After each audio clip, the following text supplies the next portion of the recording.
Hi everyone, welcome back to our series Follow Your Dreams. Please tell us in the comments what your hobbies are and some of your plans or future dreams and how you plan to follow your dreams. And yeah, you can also tell us from which country you are watching. So today's lesson are going to be about 7 chords. So there's 8 of them that we are going to discuss, and I'm going to take these magnets to quickly put them on the board. Okay. So we are not really worried about the colors now. The colors here does not mean anything. We just want 4 notes on top of each other. So when we talk about 7th chords, it is basically your 1, 3, 5 and your 7. So we have 1, 3, 5 and 7. Now you can spell them quite different in different ways, which we are going to look at now. Can you believe it? We are short one now. Okay, we'll just draw it in with the chalk. Let me just put it here, make some space. So this is going to be our 8 7th chords. Let's just draw one in there. So imagine now we have the lines here of the music. It's going to have lines. I'm not going to draw it in for simplicity's sake, but when you have sheet music, you always have those lines, the 5 lines, in which these notes are. We are also not now going to worry about the left hand or the right hand. So I'm not showing the treble clef or the bass clef. We are only going to look at the spelling of these 7th chords. I just want to put these away that I used in my previous lesson when we've done the circle of fifths. And here I've got some notes. Let me open my notes.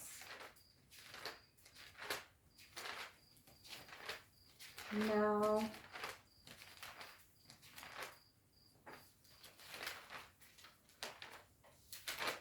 we are going to spell these chords.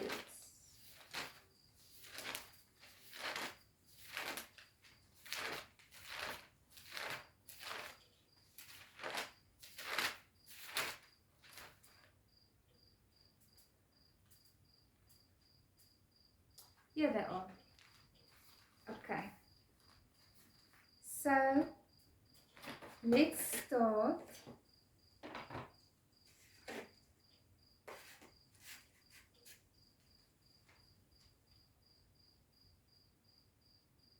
Let's start, and we are going to work from left to right.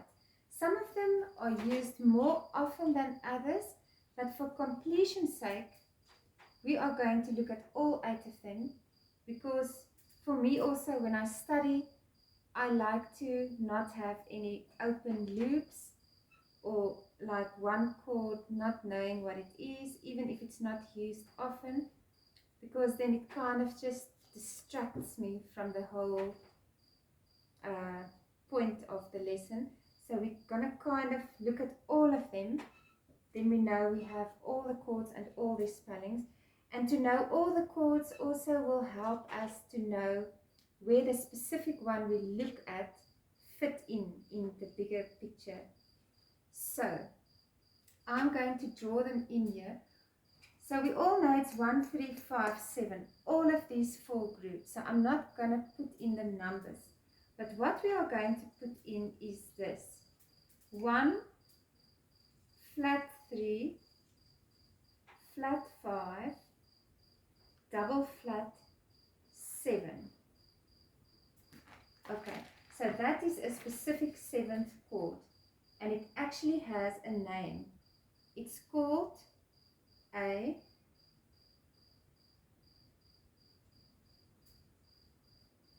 I never put the names. It's called a fully diminished 7th. So it's called a fully diminished 7th, like that. Okay. Then we have the next one. It's spelled also 1357, but now we have 1 flat 3 flat 3 flat 5 and flat 7. So can you see the difference? This one has got a double flat 7 and this one has got a flat 7. This one here. Now the second one is called half diminished 7. That is what it's called. And what the fully diminished 7th basically is from year to year is a diminished 5th, and from year to year is a diminished 7th. In other words, the 5th, the 5, the triad is diminished as well as the 7th chord, the 7th interval. Now with the half diminished 7th, we have again a diminished triad over here, and this interval of a 7th is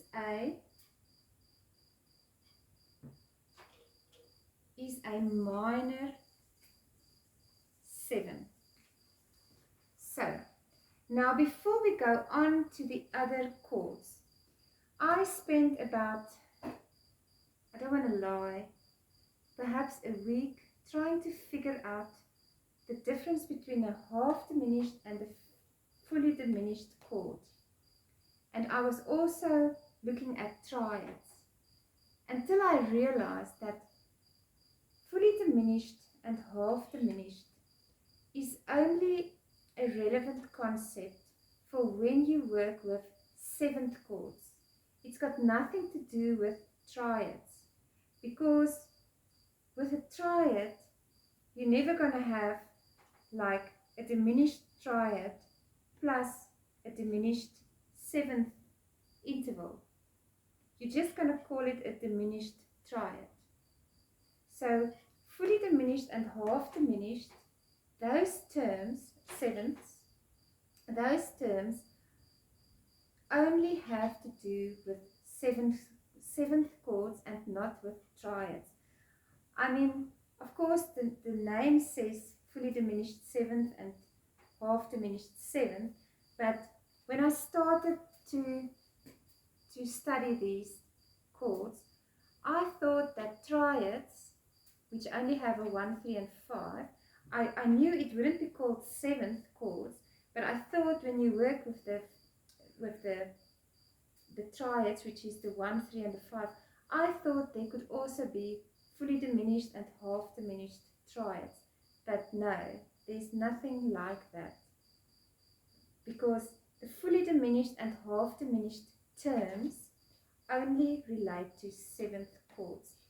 And in order to be one of those, it will have these spellings and these characteristics when it comes to the intervals. Okay, now we are going to the next 7th chord, which is the minor 7.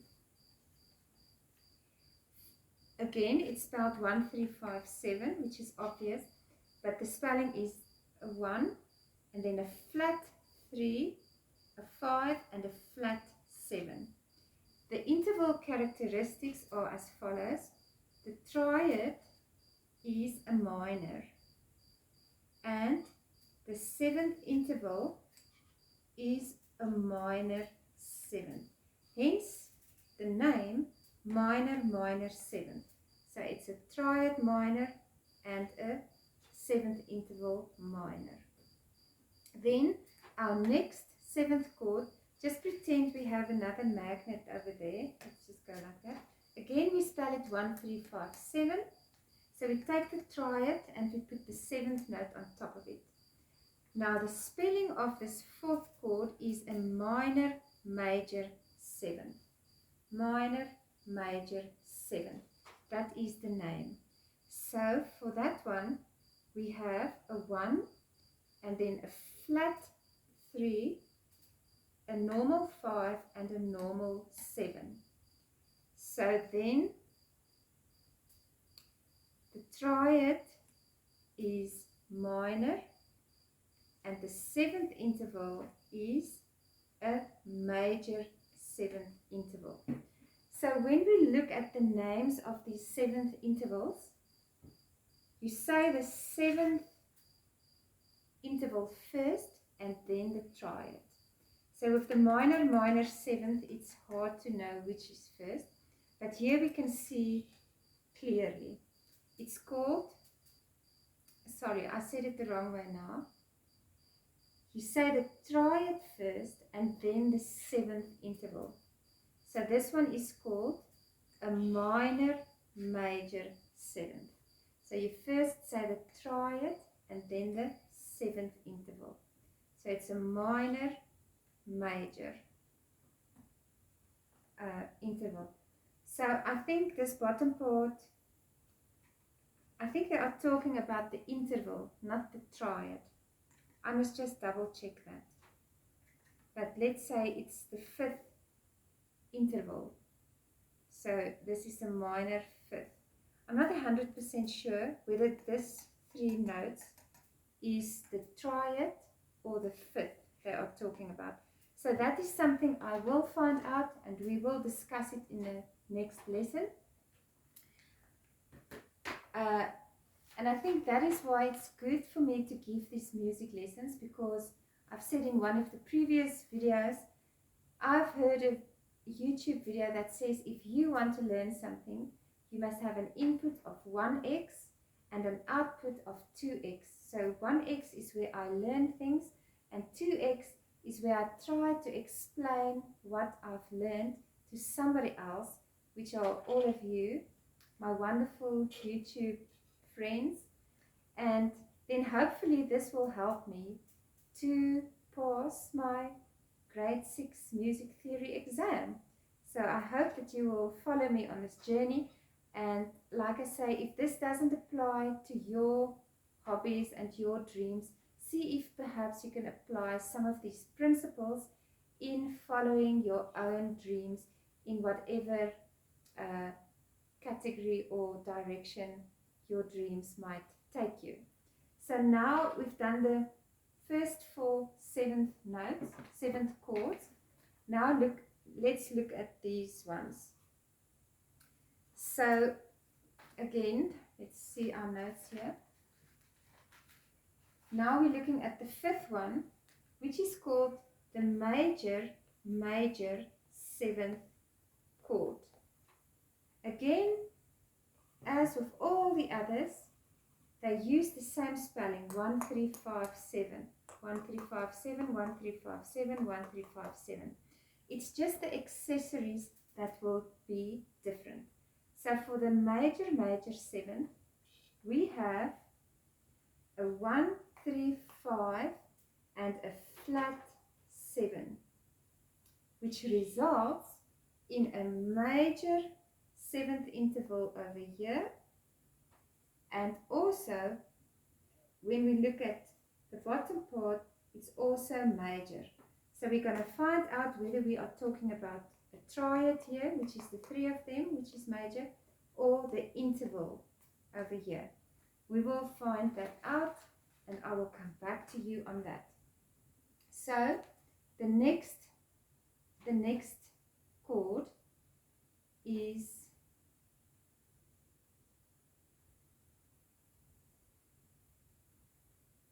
now in my books it says major 7th.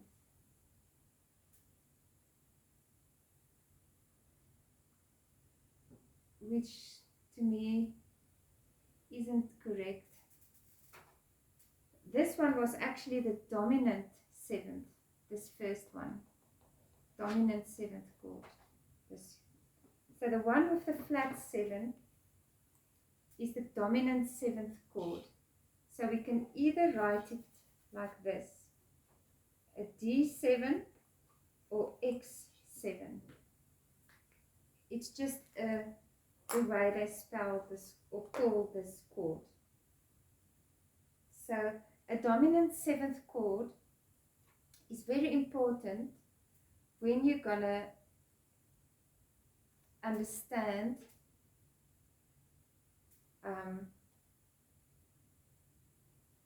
a part of music writing where you add in some five chords or dominant 7th chords to pull you back to the 1, but where the 5-1 is in a different scale than your original scale, but when you land on this new 1, it does share the same notes as your original scale. So for instance, it is used in songs like Hey Jude, etc. It just creates some tension and then the song just sounds more interesting. So as long as you just remember that this chord will be used quite often, and it's a very important chord in music theory and when you are writing songs, it's a very useful chord to understand. Then the next one is your major 7th chord. So for the major 7th chord, we have a major over here, triad or 5th interval, which we're going to find out to be exact. And then the 7th interval is also a major. All right. And then we have the augmented minor 7th chord. The major chord, let's just quickly look at the spelling also. I hope that you can see here. So this one, the dominant 7, we can also call the V7. Now, the spelling of the dominant 7, it's only got the flat 7. The spelling of the major chord is, wow, that is a cool one. It has got no accessories. Okay, so we know now that these are correct. This is the dominant 7. It's got a flat 7. And the major 7 is your plain one. The 1, 3, 5, 7 has got no extra accessories. So for instance, if this is C major, the 1, 3, 5, 7 will be C, skip 1, E, skip 1, G, skip 1, B. In other words, all white notes with no accessories. But, for instance, if this is D major, it will be D white note, skip 1, F sharp black note, D, F, A white note, A, B, C, C sharp black note. But this F sharp and this C sharp still will be seen as plain notes, because when you go back to the circle of fifths, you will see that when you have D major, it will have 2 sharps naturally belonging to that scale, because we said C has got 0 sharps, G has got 1 sharp, and D major has got 2 sharps.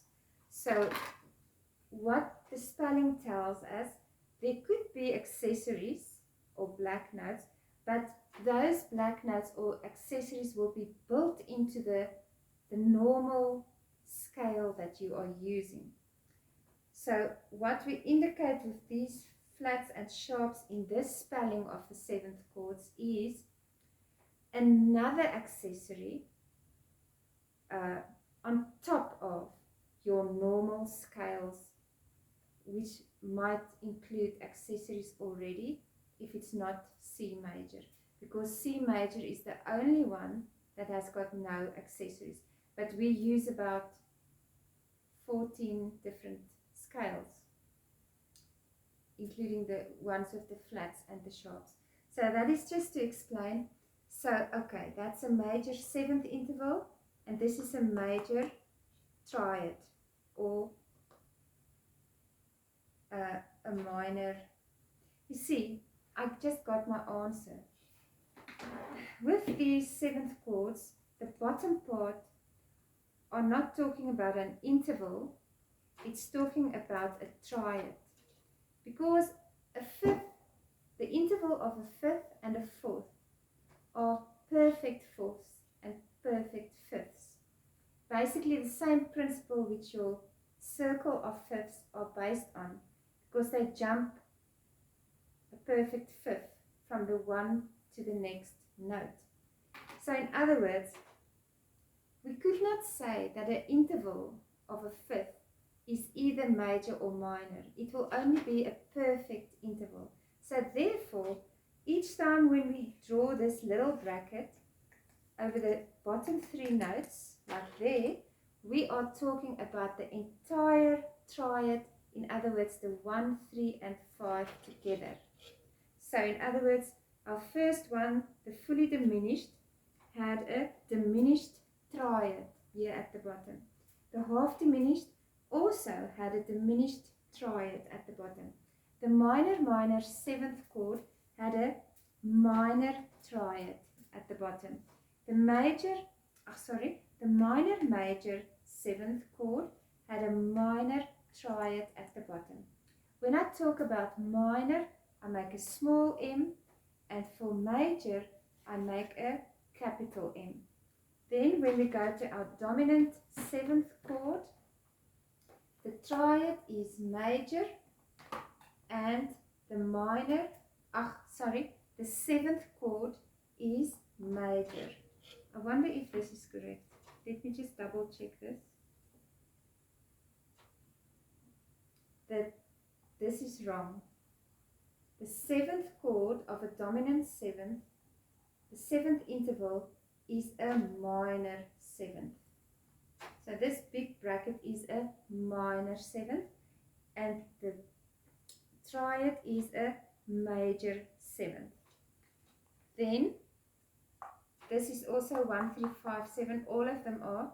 So the major 7th chord, the triad is major, and the 7th interval is also major. So then we only have 2 left. Again, we have 1, 3, 5, 7. And the spelling of the augmented minor 7th, you can also call it a plus 7.